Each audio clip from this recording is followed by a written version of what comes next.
Praise the Lord. എല്ലാവർക്കും വേഗം വരുന്ന കർത്താവ് യേശുക്രിസ്തുവിന്റെ നാമത്തിൽ സ്നേഹവന്ദനം. നമ്മൾ കഴിഞ്ഞ ദിവസങ്ങളിൽ തുടങ്ങി വെച്ചിരുന്ന ബൈബിൾ സ്റ്റഡി അല്പം കൂടെ ഉണ്ട്. ദൈവത്തെ അറിയുക, ദൈവത്തെ മനസ്സിലാക്കുക എന്നുള്ള വിഷയത്തെക്കുറിച്ച്.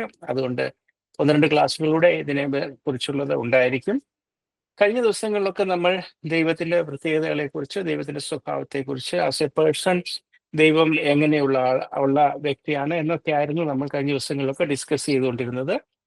അതിനെക്കുറിച്ച് അല്പം കൂടി ചില കാര്യങ്ങൾ പറയാനായിട്ട് ആഗ്രഹിക്കുന്നു. അപ്പോൾ തന്നെ ഒരു കാര്യം നമ്മൾ ശ്രദ്ധിക്കണം. നമ്മൾ ഇപ്പോൾ പുറപ്പാട് പുസ്തകം 19-ാം അധ്യായമൊക്കെ വായിക്കുമ്പോൾ ആ ഭാഗത്ത് ദൈവത്തിന്റെ ഭയങ്കരത്വത്തെക്കുറിച്ച് പറഞ്ഞാൽ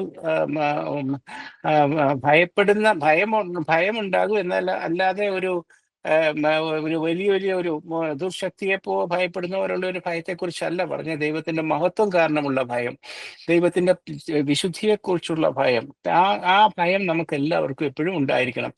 ആ വിശുദ്ധിയെക്കുറിച്ചുള്ള കാര്യങ്ങൾ പറയുമ്പോൾ അവിടെ പറയുന്നുണ്ട്, ആ മലയിൽ മോശെ വിളിച്ച് സിനായ് മലയിൽ വിളിച്ചപ്പോൾ പറഞ്ഞ് ഇതിന് ചുറ്റും ആരും വരാൻ പാടില്ല, ഈ മലയോട് ആരും തൊടാൻ പാടില്ല. 19th ചാപ്റ്ററിനകത്ത് അതെല്ലാം എഴുതിയിട്ടുണ്ട്. ആ ദൈവത്തിന്റെ ആ ശക്തിയെ കാണിക്കുന്നത്. അങ്ങനെ നമ്മൾ ആ ദൈവത്തെ നമ്മൾ ഏതെങ്കിലും രീതിയിൽ ദൈവത്തിന്റെ അവസ്ഥയെ, ദൈവത്തിന്റെ ആ രീതിയെ നമ്മൾക്ക് കാണുവാനിടയാൽ അത് നമുക്ക് തന്നെയായിരിക്കും ദോഷമായിട്ട് വരുന്നത്.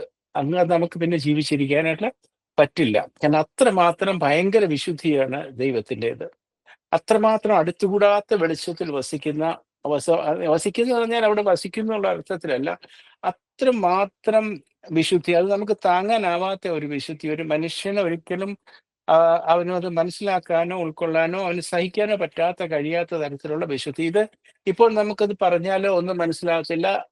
അതൊക്കെ നമ്മൾ സ്വർഗത്തിൽ ചെല്ലുമ്പോൾ കുറച്ചുകൂടെ കാര്യങ്ങൾ, നിത്യയിൽ ചെല്ലുമ്പോൾ നമ്മൾ പുതിയ ശരീരവുമായിട്ട് നിത്യയിൽ ചെല്ലുമ്പോൾ കുറച്ചുകൂടെ കാര്യങ്ങൾ നമുക്ക് ദൈവത്തെക്കുറിച്ച് അറിയാൻ കഴിയും. എന്നാലും പൂർണ്ണമായിട്ട് അവിടെയും നമുക്ക് അറിയാൻ കഴിയത്തില്ല. കാരണം സ്വർഗം പോലും ദൈവത്തിന്റെ മുൻപിൽ വിശുദ്ധമല്ല, സ്വർഗത്തിന്റെ വിശുദ്ധിയോട് തുല്യമല്ല. ദൈവം സൃഷ്ടിച്ച ദൈവത്തിന്റെ വിശുദ്ധിയോട് തുല്യമല്ല ഈവൻ സ്വർഗം പോലും. അതെല്ലാം നമ്മൾക്ക് എല്ലാവർക്കും അറിയാവുന്ന കാര്യമാണ്.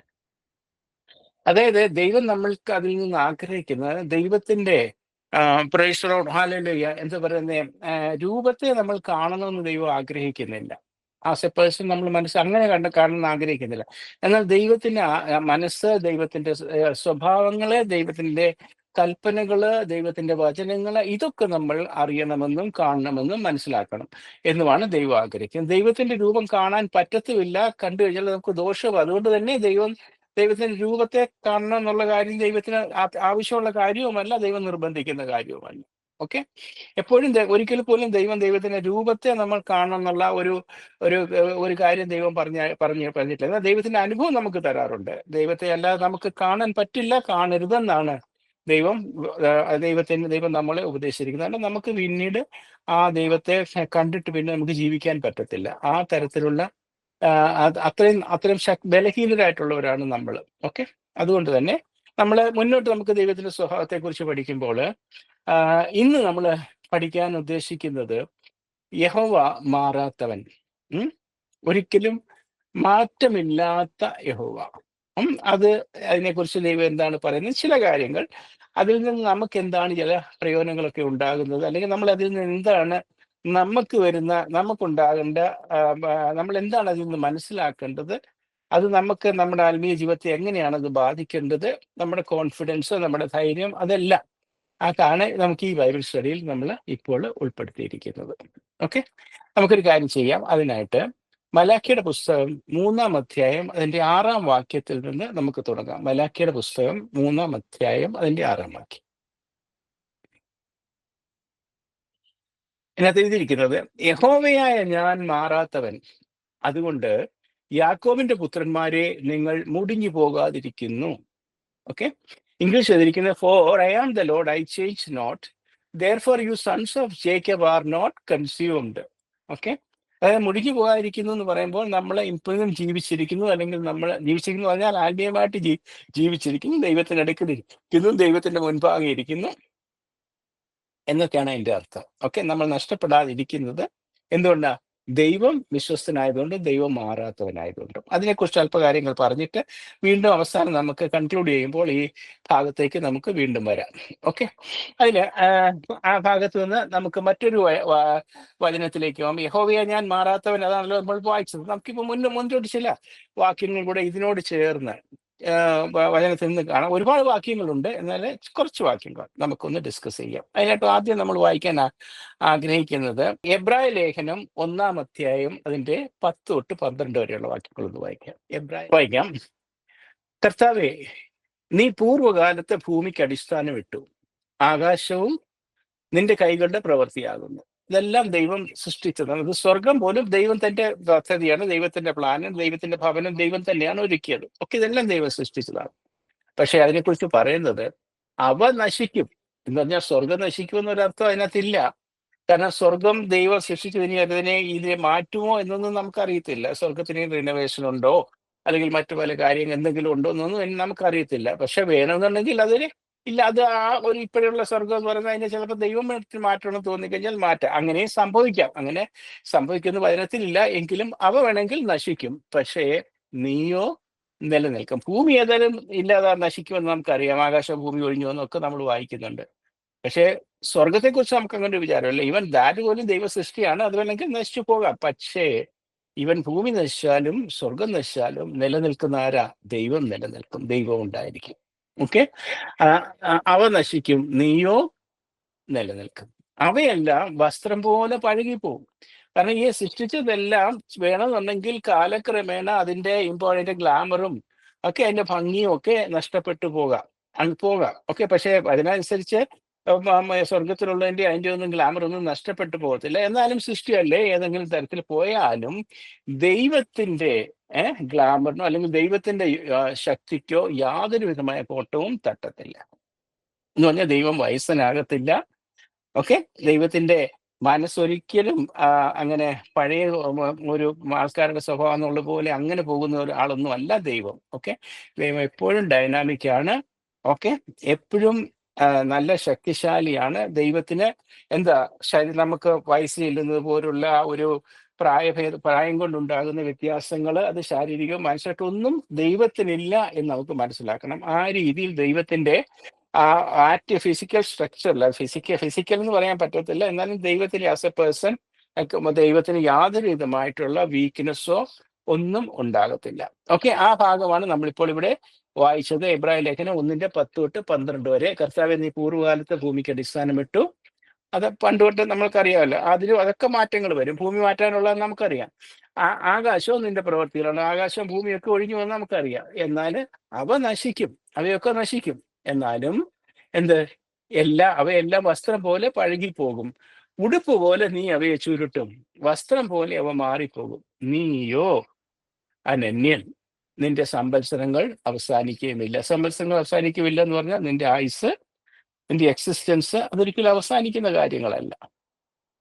അപ്പൊ ദൈവത്തിന്റെ ഇമ്മ്യൂട്ടബിലിറ്റിയിൽ ആസ് എ പേഴ്സൺ എൻ്റെ ആ പ്രകൃതി അത് വെച്ചാൽ ഒരിക്കലും ദൈവം കുറഞ്ഞു പോകുന്നോ ക്ഷീണിച്ചു പോകുന്നോ ഇല്ലാതായി പോകുന്ന ആ ഒരു വ്യക്തി അല്ല ദൈവം എന്നാണ് നമ്മൾ മനസ്സിലാക്കിയത്. ഓക്കെ, ഇനി ഒറ്റൊരു വാക്യം വായിക്കാം. യാക്കോബിന്റെ പുസ്തകം 1-ാം അധ്യായം അതിന്റെ 17-ാം വാക്യം. യാക്കോബിന്റെ പുസ്തകം 1-ാം അധ്യായം അതിന്റെ 17-ാം വാക്യം. ചില വാക്യങ്ങൾ ഇതിനോട് നിങ്ങളുടെ അറിവിലേക്കാണ് ഇതല്ല, ഈ അറിവ് നിങ്ങൾക്ക് ഉണ്ടായിരിക്കണം. ഓക്കെ, യാക്കോബിന്റെ ലേഖനം 1-ാം അധ്യായം അതിന്റെ 17-ാം വാക്യം വായിക്കാം. എല്ലാ നല്ല ദാനവും തികഞ്ഞവരും ഒക്കെയും ഉയരത്തിൽ നിന്ന് വെളിച്ചങ്ങളുടെ പിതാവിങ്കിൽ നിന്ന് വരുന്നു. അവന് വികാരമോ ഗതിഭേദത്താലുള്ള ആച്ഛാദനമോ ഇല്ല. ഇംഗ്ലീഷ് എഴുതിയിരിക്കുന്നത് every good gift and every perfect gift is from above and comes down from the father of lights with whom is no variableness neither shadow or turning. ഇതിൽ കൂടെ എന്താണ് ദൈവം അല്ലെങ്കിൽ ഈ പരിശുദ്ധാത്മാവ് നമുക്ക് ദൈവത്തെക്കുറിച്ച് മനസ്സിലാക്കി തരുന്നത് ആദ്യം എല്ലാ നല്ല ദാനവും തികഞ്ഞ വരവും ഒക്കെയും എന്ന് പറഞ്ഞാൽ ഏറ്റവും നമ്മൾ നല്ലത് പെർഫെക്റ്റ് എന്നൊക്കെ പറയുന്നത് ആക്ച്വലി അതിൻ്റെ ഒറിജിൻ എന്ന് പറയുന്നത് ദൈവമാണ്. ദൈവമാണ്. ഓക്കെ, ശ്രേഷ്ഠമായ കാര്യങ്ങൾ മാത്രമേ ദൈവത്തിലുള്ളൂ, നല്ല കാര്യങ്ങൾ മാത്രമേ ദൈവത്തിലുള്ളൂ. അതിന് വെളിച്ചങ്ങളുടെ എന്ന് പറഞ്ഞിരിക്കുന്ന വെളിച്ചത്തിനകത്ത് ഇരുട്ടില്ല, അതിനകത്ത് എപ്പോഴും ക്ലിയർ. ദൈവത്തിന്റെ മനസ്സ് ക്ലിയർ ആണ്, ദൈവത്തിന്റെ ആലോചനകൾ ക്ലിയർ ആണ്, ദൈവത്തിന്റെ പ്രവർത്തികൾ ക്ലിയർ ആണ്. അതിൽ ഒരു തരത്തിലുള്ള എന്ത് ഫോൾസും നമുക്ക് കണ്ടുപിടിക്കാൻ പറ്റത്തില്ല. ഫോൾട്സ് കണ്ടുപിടിക്കാൻ നമുക്ക് പറ്റത്തില്ല. ഒരു തരത്തിലും അതിനകത്ത് ഒരു ഇരുട്ടില്ല. ദൈവം അത് മുഴുവൻ വെളിച്ചമാണ്. ദൈവത്തിന്റെ മനസ്സും വെളിച്ചമാണ്, സ്വഭാവം വെളിച്ചമാണ്, പ്രവൃത്തിയും വെളിച്ചമാണ്, എല്ലാം വെളിച്ചം എന്ന് പറഞ്ഞാൽ അതിനർത്ഥം നമ്മൾ കാണുന്ന ഈ ലൈറ്റ് എന്നുള്ള ഉദ്ദേശത്തിലല്ല, അതിന്റെ ആ സെറീനസ്, അതിന്റെ ആ വെളിച്ചം, ആ അത്രമാത്രം പവിത്രമാണ് ദൈവത്തിന്റെ സ്വഭാവം. ഓക്കെ, അപ്പൊ എല്ലാം നല്ലതെന്ന് നമ്മൾ പറയുന്നത്, പെർഫെക്റ്റ് എന്ന് പറയുന്നുണ്ടെങ്കിൽ അത് ദൈവത്തിന്. നമ്മൾ മനുഷ്യൻ ചെയ്താലും മറ്റുള്ള ചെയ്താലും അതിൽ എന്തെങ്കിലുമൊക്കെ കുറവശങ്ങളുണ്ട്, ചിന്തയിലും കുറവശങ്ങളുണ്ട്, തിങ്കിങ്ങിൽ കുറവശങ്ങളുണ്ട്, പ്രവൃത്തിയിൽ കുറവശങ്ങളുണ്ട്. എന്നാൽ ദൈവത്തെ സംബന്ധിച്ചിടത്തോളം he is always perfect, his work is perfect, his thinking is perfect, his mind is perfect, all things are perfect. Okay, അതാണ് ദൈവം. ഇനി അതിന് ഒരു വ്യത്യാസവും ഇല്ല, അത് എപ്പോഴും അങ്ങനെ തന്നെയാണ്. അത് പണ്ടും ദൈവം അങ്ങനെയായിരുന്നു, ഇപ്പോഴും അങ്ങനെയാണ്, മുന്നോട്ടും അങ്ങനെയായിരിക്കും. യഹോവ മാറാത്തവൻ. എല്ലാ നല്ല ദാനവും തിരിഞ്ഞവരൊക്കെ ഉയരത്തിൽ നിന്ന് വെളിച്ചങ്ങളുടെ പിതാവ്, അല്ലെ എല്ലാ നന്മയുടെയും അതിന്റെ പിതാവ്, അതിന്റെ ഒറിജിനൽ എന്ന് പറയുന്നത് ദൈവത്തിൽ നിന്നാണ്, പിതാവിങ്കിൽ നിന്ന് ഇറങ്ങി വരുന്നു. എന്നിട്ട് പറയുന്നത് അവന് വികാരമോ ഗതിഭേദത്താലുള്ള ആച്ഛാദനമേ ഇല്ല. നമുക്കറിയാലോ, ഭൂമിയിലുള്ള, അത് നമ്മൾ പോലും സമയം അനുസരിച്ച് നമ്മൾ മാറാറുണ്ട്. ഓക്കെ, പല പല കാര്യങ്ങളനുസരിച്ച് നമ്മൾ സ്വഭാവത്തിൽ മാറാറുണ്ട്, ക്ലൈമറ്റിന്റെ അനുസരിച്ച് നമ്മുടെ ശാരീരിക അവസ്ഥകൾക്ക് മാറ്റം വരാറുണ്ട്. പല തരത്തിൽ നമ്മുടെ അത് ശാരീരികവും മാനസികമായിട്ടും അവസ്ഥകളൊക്കെ പലപ്പോഴും മാറാറുണ്ട്. നമ്മുടെ തീരുമാനങ്ങളിൽ നിന്ന് മാറിപ്പോകാറുണ്ട്. ഓക്കെ, ഉദ്ദേശങ്ങളിൽ നിന്ന് മാറിപ്പോകാറുണ്ട്, ആഗ്രഹങ്ങൾ മാറിപ്പോകാറുണ്ട്, ഇഷ്ടങ്ങൾ മാറിപ്പോകാറുണ്ട്, സ്വഭാവം മാറാറുണ്ട്, അല്ലേ? അതുപോലെ തന്നെ നമ്മുടെ ഫിസിക്കൽ സ്ട്രക്ചറിനും മാറ്റങ്ങൾ വരുന്നുണ്ട്. എന്നാൽ ഇതൊന്നും ആർക്കില്ല? ദൈവത്തിനില്ല. ഓക്കെ, അത് നമുക്ക് വിശ്വസിക്കാം, ദൈവത്തെ നമുക്ക് ട്രസ്റ്റ് ചെയ്യാം. ദൈവത്തിന്റെ ആരോഗ്യവും ദൈവത്തിന് അതെല്ലാം ഇപ്പോഴും നിലനിൽക്കുന്നതായതുകൊണ്ട് ദൈവം ഒരിക്കലും നമ്മളെ മറന്നു പോകുന്നു, ദൈവം പറഞ്ഞൊരു കാര്യം മറന്നു പോകുന്നു നമ്മൾ ചിന്തിക്കേണ്ട കാര്യമില്ല. മനുഷ്യനാണെന്നുണ്ടെങ്കിൽ കുറച്ച് കഴിയുമ്പോൾ ഒരു പക്ഷേ മറന്നു പോകും, നമുക്കൊരു ചിന്തിക്കാമെങ്കിൽ ദൈവത്തിന് അങ്ങനെയുള്ള കാര്യങ്ങളില്ല. അതുപോലെ സ്വഭാവത്തെക്കുറിച്ചോ ദൈവം എടുത്ത തീരുമാനത്തെക്കുറിച്ചോ ദൈവം ഒരിക്കലും അനുദപിക്കത്തില്ല. ഇനി അതിനെക്കുറിച്ച് മറ്റു ചില വാക്യങ്ങളൂടെ നമ്മൾ വായിക്കാനായിട്ട് ആഗ്രഹിക്കുന്നു. ഇനി സംഖ്യാപുസ്തകം 23:19. സംഖ്യാപുസ്തകം 23:19. വ്യാജം പറവാൻ, വ്യാജം എന്ന് പറഞ്ഞാൽ കള്ളം അല്ലെങ്കിൽ തെറ്റ്, ഹോളിനെസ്, അതൊക്കെ. വ്യാജം പറവാൻ ദൈവം മനുഷ്യനല്ല. വ്യാജം എന്ന് പറഞ്ഞാൽ വെറും കള്ളം എന്നുള്ളൊരു ഉദ്ദേശത്തിലല്ല, അല്ലെങ്കിൽ തെറ്റ് പറയാനോ അല്ലെങ്കിൽ അല്ലെ പിന്നീട് സോറി പറയാനോ അങ്ങനെയുള്ള ഒരു കാര്യമൊന്നും ദൈവം പറയത്തില്ല. ഓക്കെ, വ്യാജം പറവാൻ ദൈവം മനുഷ്യനല്ല. മനുഷ്യനല്ലെന്ന് പറയുമ്പോൾ എന്താ, മനുഷ്യൻ ഈ വീക്ക്നെസ് ഒക്കെ ഉണ്ട്, പക്ഷെ ദൈവത്തിന് അങ്ങനെയുള്ള വീക്ക്നെസ് ഒന്നും ഇല്ല. വ്യാജം പറവാൻ ദൈവം മനുഷ്യനല്ല, അനുതപിപ്പാൻ അവൻ മനുഷ്യപുത്രനുമല്ല. മനുഷ്യൻ എപ്പോഴാ സോറി പറയാത്തത്? മിക്കവാറും ഒക്കെ പറഞ്ഞിട്ട് പിന്നീട് സോറി പറയേണ്ട ആവശ്യമേ നമുക്കുള്ളൂ. നമ്മൾക്ക് അങ്ങനെയൊക്കെയാണ്, കാരണം നമ്മൾ അത്ര പെർഫെക്റ്റ് ഒന്നും അല്ല, നമുക്ക് മുന്നോട്ടുള്ള കാര്യങ്ങളൊന്നും അറിയത്തുമില്ല. ചിലപ്പോഴൊക്കെ അറിഞ്ഞുകൊണ്ടായാലും നമുക്ക് തെറ്റ് പറ്റിപ്പോകും.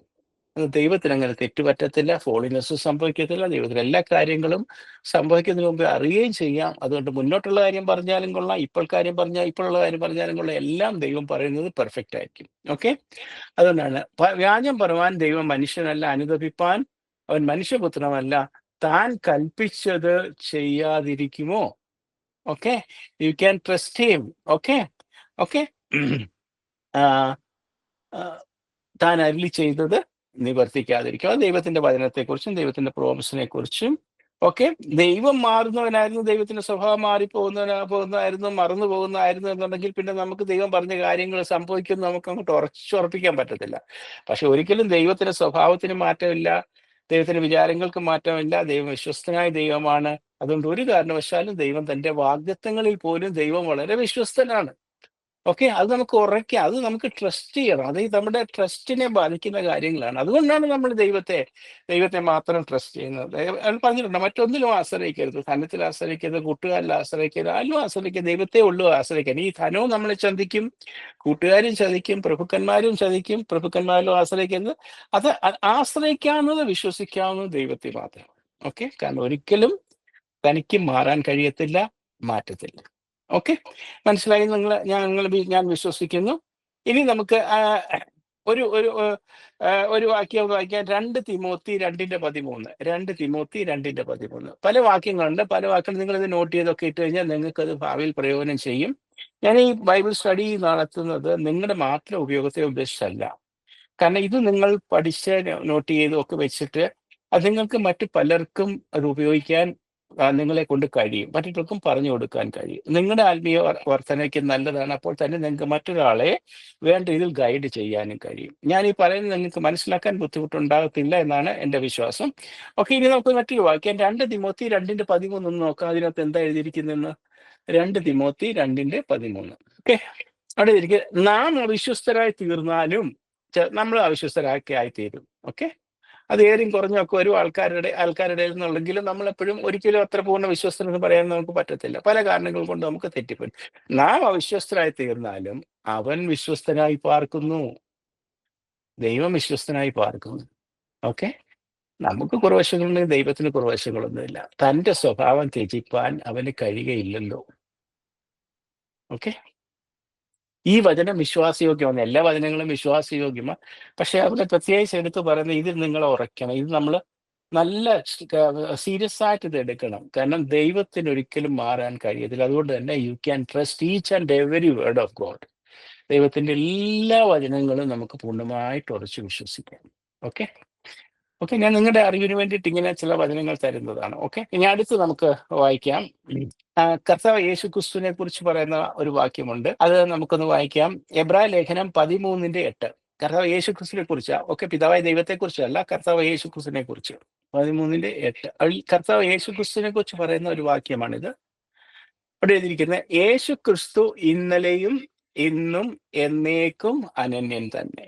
Okay, Jesus Christ is the same yesterday and today and for ever. Okay, ഈ ഒരു വാക്യം പറയാൻ പറ്റിയ ഒരാൾ ദൈവം മാത്രമേ ഉള്ളൂ. അല്ലേ? ദൈവം മാത്രമേ ഉള്ളൂ. ദൈവം, God, if you are saying about God, you can say, എന്താ പറയുക, God is the same yesterday and today and for ever. നമുക്കറിയാം. പക്ഷെ യേശുക്രിസ്തുവിനെ കുറിച്ചും അങ്ങനെ പറഞ്ഞിരിക്കുന്നത്. ഇതെന്തുകൊണ്ട് അങ്ങനെ പറഞ്ഞിരിക്കുന്നത്? നമ്മൾ പഠിച്ചിട്ടുള്ളത് എന്തുകൊണ്ട്? യേശുക്രിസ്തുവും ദൈവവുമായിട്ട് ഒരു വ്യത്യാസവുമില്ല. ഓക്കെ, കർത്താവിന്റെ പിതാവായ ദൈവത്തിന്റെ അതേ പ്രതിമയാണ്. പ്രതിമ എന്ന് പറഞ്ഞാൽ അതേ തത്വമാണ്, അതേ വ്യക്തിയാണ്. പക്ഷെ മനുഷ്യനായിട്ട്, നമ്മൾക്ക് വേണ്ടിയിട്ട് മനുഷ്യനായിട്ട് ഇവിടെ വന്നു. അത് പല കാരണങ്ങളുണ്ട്. ആ ഒരു സത്യം ഇപ്പം നമുക്ക് അതിനെക്കുറിച്ച് എക്സ്പ്ലെയിൻ ചെയ്യാനുള്ള ഒരു സ്റ്റഡി ഭാഗമല്ലല്ലോ ഇത്. അതുകൊണ്ട് പറയാണ്, അതുകൊണ്ടാണ് യേശുക്രിസ്തു പറഞ്ഞത്. യേശുക്രിസ്തു എന്താ? He was the same yesterday, he was the same yesterday and today and for ever. Okay, അപ്പം കർത്താവ് ഒരിക്കലും മാറത്തില്ല. പിതാവായ ദൈവം മാറത്തില്ല, പുത്രനായ ദൈവവും മാറത്തില്ല. രണ്ടുപേരും ദൈവമാണ്. ഓക്കെ, ദൈവങ്ങളല്ല, ദൈവമാണ്. ഓക്കെ, അവർക്കൊരിക്കലും മാറാൻ കഴിയത്തില്ല. ഓക്കെ, കാരണം നമ്മളൊക്കെ കൂടുതലും റിലേഷൻ കർത്താവുമായിട്ടാണ്. കർത്താവ് എന്നുള്ള ആ ദൈവിക കൺസെപ്റ്റുമായിട്ടാണ് നമുക്കുള്ളത്. അപ്പം അതുകൊണ്ട് തന്നെ കർത്താവ് കർത്താവ് ഒരിക്കലും മാറത്തില്ല. ഓക്കെ, ദൈവം മാറാത്തതുകൊണ്ടും ദൈവത്തെ മാറാൻ കഴിയാത്തതുകൊണ്ടും കർത്താവിനും മാറാൻ പറ്റത്തില്ല. അതുകൊണ്ട് കർത്താവ് എന്ന് പറയുന്നതോ യഹോവയ ദൈവം എന്ന് പറയുന്നത് രണ്ടും ഒന്നാണ്. നമുക്കതിൽ പൂർണ്ണമായിട്ട് ഉറയ്ക്കാം, വിശ്വസിക്കാം. അപ്പൊ ഇത് നമുക്ക് മനസ്സിലായെന്ന് വിശ്വസിക്കുന്നു. ഒരു വാക്യം കൂടെ നമ്മളിന്ന് വായിക്കാനായിട്ട് ആഗ്രഹിക്കുന്നു. യാക്കോബിന്റെ പുസ്തകം 1-ാം അധ്യായം അതിന്റെ 17-ാം വാക്യം. യാക്കോബിന്റെ പുസ്തകം 1-ാം അധ്യായം അതിന്റെ 17-ാം വാക്യം. ഇത് നമ്മൾ അല്പനേരം മുമ്പേ വായിച്ചതാണ്. ഓക്കെ, എല്ലാ നല്ല ദാനവും തികഞ്ഞവരുമൊക്കെയും ഉയരത്തിൽ നിന്ന് വെളിച്ചങ്ങളുടെ പിതാവെങ്കിൽ നിന്ന് വരുന്നു. അവന് വികാരമോ ഗതിഭയത്താലുള്ള ആച്ഛാദനമോ ഇല്ല. ഇത് ഞാൻ നേരത്തെ പറഞ്ഞതാണ്. എന്നാലും ഞാൻ ഇതൊന്നുകൂടെ വായിച്ചു എന്നുള്ളതേ ഉള്ളൂ. കാരണം മറ്റുള്ള എല്ലാവർക്കും, അത് മനുഷ്യനായിരുന്നാലും കൊള്ളാം, ഏതിരുന്നാലും കൊള്ളാം, ഗതിഭയത്താലുള്ള ആച്ഛാദനം ഉണ്ടാകും. ഓക്കെ, ആ ഭാഗം ഞാൻ ഒന്ന് എക്സ്പ്ലെയിൻ ചെയ്തതാണ്. എന്നാലും ഒന്നുകൂടെ ഞാൻ ഞങ്ങളിന്ന് ഓർമ്മിപ്പിച്ചു എന്നുള്ളതേ ഉള്ളൂ. യാതൊരു തരത്തിലും ഒരു കാര്യവും ദൈവത്തിന്റെ രീതികളെയോ സ്വഭാവത്തെയോ തീരുമാനങ്ങളെയോ അഫക്റ്റ് ചെയ്യാൻ പര്യാപ്തമല്ല. ഓക്കെ, ദൈവം ഒരു തീരുമാനിച്ചാൽ അതിനെ അതിന്റെ അവസാന പദത്തിലേക്ക് എത്തിക്കുവാൻ ദൈവത്തിന് കഴിയും. എന്ത് കാരണം വന്നാലും അതിൽ നിന്നൊക്കെ വിടുവിക്കാൻ നമുക്ക് കഴിയും. നമുക്കറിയാമല്ലോ, നമ്മൾ പുതിയ നിയമം തുടങ്ങുമ്പോൾ പറയപ്പെട്ടിട്ട് നമ്മളെ കൃപയിലേക്ക് പ്രവേശനം ലഭിച്ചിരിക്കുന്നു. അല്ലെ? എബ്രായ ലേഖനത്തിലൊക്കെ പറയുന്നുണ്ട്, നമ്മൾ ആ കൃപയിലേക്ക് പ്രവേശനം ലഭിച്ചിരിക്കുന്നു. ഒരു പ്രവേശനമാണ് അത്. നമ്മൾ കർത്താവിൽ വന്നപ്പോൾ നമ്മൾ വേറൊരു വ്യവസ്ഥയിലേക്ക് പ്രവേശനം ലഭിച്ചു, കൃപയിലേക്ക് പ്രവേശനം ലഭിച്ചു. ആ കൃപ എന്ന് പറയുന്ന പാക്കേജ് അത് എല്ലാ ദൈവമക്കളുടെ കൂടെയും ദൈവം കൊടുത്തിരിക്കുന്നതാണ്. എന്തിനാണ് ആ കൃപ എന്ന് പറഞ്ഞാൽ, ആ വ്യക്തിയെക്കുറിച്ച് ദൈവം ഒരു ആഗ്രഹം വെച്ചിരിക്കുന്നത്, ഉദ്ദേശം വെച്ചിരിക്കുന്നത്, ആ ഉദ്ദേശത്തിലേക്ക് ആ വ്യക്തിയെ എത്തിക്കാനും കരുതാനും ഒക്കെയുള്ള എല്ലാ കാര്യങ്ങളും ആ കൃപ എന്ന പാക്കേജിൽ ദൈവം ആ വ്യക്തിയോടുകൂടെ അറ്റാച്ച് ചെയ്തിട്ടുണ്ട്. ഓക്കെ, അതിൽ പല പല പ്രശ്നങ്ങൾ ഈ യാത്രയിൽ ഉണ്ടാകുമെങ്കിലും അതിനെ എല്ലാം ഓവർകം ചെയ്യുവാനും വിക്ടോറിയസ് ആകുവാനും അവിടെ എത്തുവാനും നമുക്ക് കഴിയും എന്നുള്ളതാണ്. ആ രീതിയിൽ ദൈവത്തിന് അത് നമ്മളെ അവിടെ കൊണ്ടെത്തിക്കുവാൻ കഴിയും. അല്ലാതെ ഓരോരോ പ്രശ്നം വരുമ്പോൾ നമുക്ക് അതിൽ നിന്ന് പിന്തിരേണ്ട ആവശ്യമില്ല. കാരണം നമ്മൾ നമ്മുടെ ശക്തിയിലല്ല പോകുന്നത്, ദൈവത്തിന്റെ ശക്തിയിലും ദൈവത്തിന്റെ വിശ്വസ്തതയിലുമാണ്. ഓക്കെ, അതുകൊണ്ട് നമുക്ക് പൂർണ്ണമായിട്ട് ഉറയ്ക്കാം. ഇനി മറ്റൊരു വാക്യം കൂടെ നമുക്ക് ഒന്ന് വായിക്കാം. ഓക്കെ. റോമൻസ് പുസ്തകം, റോമൻസിന്റെ പുസ്തകം 11:29. റോമന്റെ പുസ്തകം 11:29. നോക്കിക്കേ, അവിടെ എന്താ എഴുതിയിരിക്കുന്നത്? ദൈവം തന്റെ കൃപാവരങ്ങളെയും വിളിയെയും കുറിച്ച് അനുതപിക്കുന്നില്ലല്ലോ. അവിടെ എഴുതിയിരിക്കുന്ന for the gifts and calling of God R without repentance. എന്ന് പറഞ്ഞാൽ ചിലപ്പോൾ നമുക്ക് ഇപ്പൊ ഇവിടെ തന്നെ തോന്നും, ഇപ്പം നമ്മൾ പലരെയും കാണാറുണ്ട്, അയ്യോ ആ വ്യക്തിയെ ദൈവം എന്തിനാ വിളിച്ചത്, നമുക്ക് എന്നിട്ട് എങ്ങനെ പുള്ളി ജീവിക്കുന്നത് എന്ന് നമ്മളെ ചിലപ്പോൾ പറഞ്ഞു തന്നിരിക്കും. പക്ഷെ ദൈവത്തിന് അങ്ങനെ ഒരു റിപ്പൻഡൻസ് ഇല്ല. വിളിയെക്കുറിച്ച് ദൈവം അനുദപിക്കത്തില്ല. കാരണം ചിലപ്പോൾ മനുഷ്യൻ ചില തെറ്റിപ്പോയെന്നൊക്കെ ഇരിക്കും, പിൻവാട്ടത്തിൽ പോയെന്നൊക്കെ ഇരിക്കും. എന്നാൽ ആ വ്യക്തിയെ തിരികെ കൊണ്ടുവരാൻ കഴിയുമെന്ന് ദൈവത്തിന് നല്ല ഉറപ്പുണ്ട്, നല്ല ബോധമുണ്ട്. ഓക്കെ, അതുകൊണ്ട് ദൈവത്തിന് ഒരാളെ വിളിച്ചാൽ ദൈവത്തിന് അനുദപിക്കേണ്ട ആവശ്യമില്ല. ചിലപ്പോൾ നമുക്ക് നമ്മളെ തന്നെ തോന്നും, ചേട്ടാ എന്നെ പോലെ ഒരാളെ ഈ ദൈവം വിളിച്ചല്ലോ എന്ന് തോന്നും.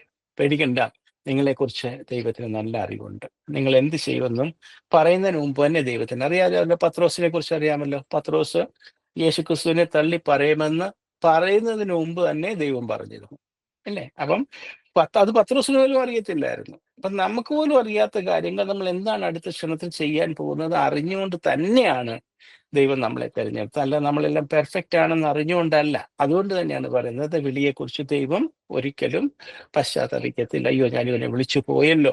അങ്ങനെ ചിലപ്പോൾ ദേഷ്യത്തിലൊക്കെ പറഞ്ഞിട്ടുണ്ടായിരിക്കാം, എങ്കിലും അത് യഥാർത്ഥത്തിൽ അതല്ല. സാധാരണ നമ്മൾ ദേഷ്യം വരുമ്പോഴൊക്കെ ചില വാക്കുകളൊക്കെ അങ്ങനെയൊക്കെ ഉപയോഗിക്കാറുണ്ടെങ്കിൽ അതൊരു സത്യമായ അങ്ങനെയുള്ള ഒരു എക്സ്പ്രഷൻ അല്ലത്. അത് ആ മനസ്സിന്റെ ദേഷ്യത്തിൽ നിന്ന് വരുമ്പോൾ ഉണ്ടാകുന്ന ഒരു എക്സ്പ്രഷൻ മാത്രമേ ഇനിയും നമ്മൾ കാണാവുള്ളൂ. ഓക്കെ, അപ്പം എന്താണ് ഇതിരിക്കുന്നത്? പിന്നെ അവൻ തന്റെ കൃപാവരങ്ങളെ കുറിച്ചും ലജ്ജിക്കുന്നില്ല എന്ന് പറഞ്ഞാൽ നമ്മളിൽ പലർക്കും ദൈവം പല കൃപാവരം തന്നിട്ടുണ്ട്. ഉം ചിലർക്ക് വിശ്വാസത്തിന്റെ കൃപാവരം തന്നിട്ടുണ്ട്, പലർക്ക് പലതരത്തിലെ വിശ്വാസം, ഒരുപാട് വിശ്വാസങ്ങളുണ്ട്. അതൊക്കെ ചില കൃപാവരത്തിന്റെ പ്രത്യേകതകളുണ്ട്, ചിലർക്ക് അത്രയില്ല. എന്നാൽ ചിലർക്ക് ഈ വിശ്വാസം എന്ന് പറഞ്ഞാൽ അത് മറ്റെല്ലാത്തിനേക്കാൾ ഉപരിയായിട്ട് അവരുടെ വിശ്വാസം പ്രൊജക്ട് ചെയ്ത് നിൽക്കുന്ന നമുക്ക് കാണാൻ പറ്റും. ചിലർക്ക് പ്രാർത്ഥനയുടെ വരം കൊടുത്തിട്ടുണ്ട്, ചിലർക്ക് അന്യഭാഷയുടെ വരം കൊടുത്തിട്ടുണ്ട്, ചിലർക്ക് പ്രോഫസിയുടെ വരം കൊടുത്തിട്ടുണ്ട്, ചിലർക്ക് വചന ധ്യാനത്തിനുള്ള വരം കൊടുത്തിട്ടുണ്ട്, ചിലർക്ക് ടീച്ചിങ്ങിനുള്ള വരം കൊടുത്തിട്ടുണ്ട്. അങ്ങനെ ഓരോ വ്യക്തികൾക്ക് ദൈവം തൻ്റെ മിനിസ്ട്രിയിൽ, ദൈവം തൻ്റെ സഭ തയ്യാറാക്കുന്ന കാര്യത്തിൽ, സ്വർഗരാജ്യം സ്ഥാപിക്കുന്ന കാര്യത്തിലൊക്കെ തന്നോട് കൂടെ നിന്ന് പ്രവർത്തിക്കുന്നവർക്ക് ചില പ്രത്യേക വരങ്ങളൊക്കെ ദൈവം കൊടുത്തിട്ടുണ്ട്. അതിനെക്കുറിച്ച് ദൈവം പശ്ചാത്തപിക്കുന്നില്ല. കാരണം നമ്മൾ ചിലപ്പോൾ വിചാരിക്കട്ടെ, ദൈവം അവർക്ക് ഇത്രയും കഴിവ് കൊടുത്തിട്ട് അയാൾ ഉപയോഗിക്കുന്നില്ല. പക്ഷെ ദൈവത്തിനറിയാം അവരെ കൊണ്ട് ഉപയോഗിക്കാൻ കഴിയും. ഓക്കെ. ഓക്കെ, പത്രോസ് ഒരു പ്രാവശ്യം ഒരു പ്രസംഗത്തിനകത്ത് 3000 പേരാ പത്രോസിന്റെ പ്രസംഗത്തിൽ രക്ഷിക്കപ്പെട്ടത്. പത്രോസ് ഒരു മീൻ പിടുത്തക്കാരനായിരുന്നു. തനിക്ക് ഇത്ര കഴിവുണ്ടെന്ന് ആരെങ്കിലും അറിഞ്ഞിരുന്നോ? ഇല്ല. പക്ഷെ എന്നാലും ദൈവത്തിന് അറിയാമായിരുന്നു അതൊക്കെ. വിളിക്കുമ്പോഴേ ദൈവത്തിന് അറിയാമായിരുന്നു ഈ പത്രോസിന്റെ പ്രസംഗം കൊണ്ട് ദൈവത്തിന് എന്ത് ചെയ്യാൻ കഴിയുമെന്നൊക്കെ ദൈവത്തിന്. അപ്പൊ ദൈവം നേരത്തെ കണ്ടുകൊണ്ടൊക്കെയാണ് ദൈവം ഓരോരുത്തർക്കും വിളിച്ചതും ആ വ്യക്തി കൊടുത്തിരിക്കുന്ന കൃപാവരങ്ങളും ഒക്കെ. ഒരിക്കലും ദൈവം താൻ കൊടുത്തിരിക്കുന്ന കൃപാവരങ്ങളെ കുറിച്ച് ലജ്ജിക്കുന്നില്ല. അപ്പൊ നിങ്ങൾക്ക് തന്നെ ചിലപ്പോൾ എന്തെങ്കിലുമൊക്കെ നിങ്ങൾക്ക് ദൈവം തന്നിട്ടുള്ള കഴിവുകളൊക്കെ ഉണ്ടല്ലോ, അതിനെക്കുറിച്ച് ദൈവം രചിക്കുന്നില്ല. പക്ഷേ നിങ്ങൾ ഓർത്തോണം, നിങ്ങൾ ആ കൃപാവരങ്ങളൊക്കെ ദൈവത്തെ മഹത്വപ്പെടുത്താനും ദൈവരാജ്യത്തിനും വേണ്ടിയിട്ടും ഉപയോഗിക്കാൻ നമ്മൾ ശ്രമിക്കണം. അങ്ങനെ ദൈവത്തെ നമുക്ക് ദൈവത്തിന് നമുക്ക് ദൈവത്തെ നമുക്ക് കൂടുതൽ കൂടുതൽ നിങ്ങളെ പ്രോത്സാഹിപ്പിക്കാനും ഒക്കെ ദൈവത്തിനും കഴിയും. ഓക്കെ, ദൈവത്തിന് നമ്മൾ ഇനിയും ഇവിടെ നിർത്താമെന്നാണ് ഉദ്ദേശിക്കുന്നത്. ഒരു പ്രാവശ്യം കൂടെ നമ്മൾ ആദ്യം വായിച്ച ആ ഭാഗം ഒന്ന് വായിച്ച് നമുക്ക് നിർത്താം. മലാക്കിയുടെ പുസ്തകം 3-ാം അധ്യായത്തിന്റെ 6-ാം വാക്യത്തിൽ നിന്നാണല്ലോ നമ്മൾ തുടങ്ങിയത്. അത് ഒരിക്കൽ കൂടെ നമ്മളൊന്ന് വായിച്ചിട്ട് ഇന്നത്തെ ഈ ബൈബിൾ സ്റ്റഡി ഇന്ന് അവസാനിപ്പിക്കാമെന്നാണ് ഞാൻ വിചാരിക്കുന്നത്. ഓക്കെ, മലാക്കി 3-ാം അധ്യായത്തിന്റെ 6-ാം വാക്യം നമ്മൾ നേരത്തെ വായിച്ച വാക്യം. ഓക്കെ, ഇതാണ് നമ്മൾ വായിച്ച് ആദ്യം തുടങ്ങിയത് ഇന്നത്തെ ഈ ബൈബിൾ സ്റ്റഡിക്ക് വേണ്ടിയിട്ട്. ഇരിക്കുന്നത് യഹോവയായ ഞാൻ മാറാത്തവൻ എന്ന് പറഞ്ഞാൽ ഞാൻ മാറാത്തവൻ. ഓക്കെ, എൻ്റെ സ്വഭാവത്തിലും എല്ലാം എന്നിട്ട് പറയുന്നത് അതുകൊണ്ട് യാക്കോബിന്റെ പുത്രന്മാരെ നിങ്ങൾ മുടിഞ്ഞു പോകാതിരിക്കുന്നു എന്ന് പറഞ്ഞാൽ നഷ്ടപ്പെടാതിരിക്കുന്നു എന്നല്ലാതെ ആ മലയാളത്തിലുള്ള വേർഡിന് അത്ര മറ്റാ നമ്മൾ സാധാരണ ലോക്കലായിട്ട് ഉപയോഗിക്കുന്ന വാക്കിൽ ആ വാക്കിനെ എടുക്കരുത്. അവിടെ എഴുതിയിരിക്കുന്നത്, ഇംഗ്ലീഷിൽ എഴുതിയിരിക്കുന്നത് for I am the Lord, I change not, therefore you sons of Jacob are not consumed. നമ്മൾ ഒരുപാട് തെറ്റുകളും കുറ്റങ്ങളും ഒക്കെ നമ്മൾ ചെയ്യാറുണ്ട്, കുറവശങ്ങളൊക്കെ നമ്മൾക്കുണ്ട്.